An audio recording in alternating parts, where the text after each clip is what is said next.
Hey guys, I'm Cassandra from Lookup. I'm going to be talking to you today about photography logos. If you're a photographer, you need a logo, but you already knew that, and that's why you're here. I'll be teaching you about some different popular photography logo styles, along with some tips on how to create your own. So let's get into it.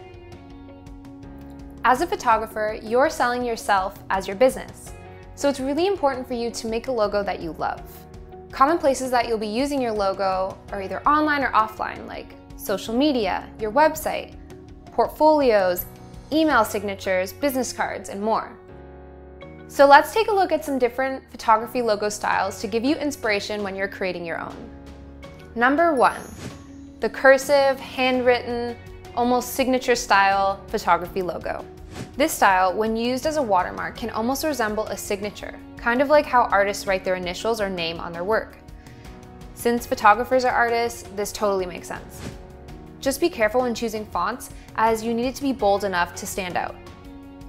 It may also be good to have a short version which includes your initials or a monogram, just for more flexibility. Number 2, the whimsical outdoorsy logo. This one is kind of like a more jazzed up version of the first example. I think what many photographers are trying to achieve here is that element of romance and nature. It can often resemble the types of fonts used on wedding invites or wedding menus, so this style totally makes sense if you're a wedding photographer. Just make sure that you're thinking about legibility and scale. Will this work as my social media profile image? If I use it as a watermark, is it visible?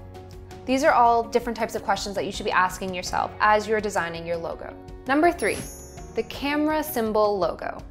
This tactic is really used to help quickly associate the company, you the photographer, to your business. Using a camera or a film or flash or shutter symbol really helps identify what you do quickly to the viewer. There's absolutely nothing wrong with going down this route, but just know that it's a popular one, and it may be difficult to find a symbol that's really super unique to you. And number 4, the stamp style logo. This style is pretty simple. It can use a bunch of different elements, kind of like the other logos that we've seen, except it would have this border around it.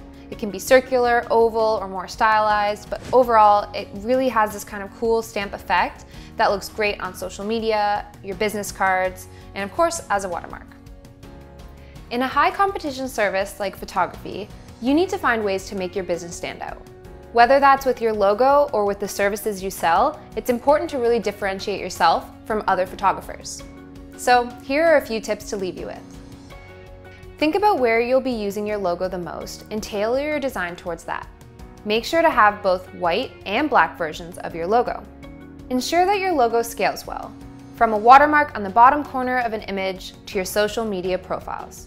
Don't be afraid to be unique. There are tons of photography logos that rely on cameras or flash icons, so try to be different and design a logo that stands out.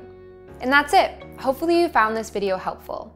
If you're looking to create your own photography logo, which I'm assuming you are because you're here, then you can head on over to looka.com and try our app for free.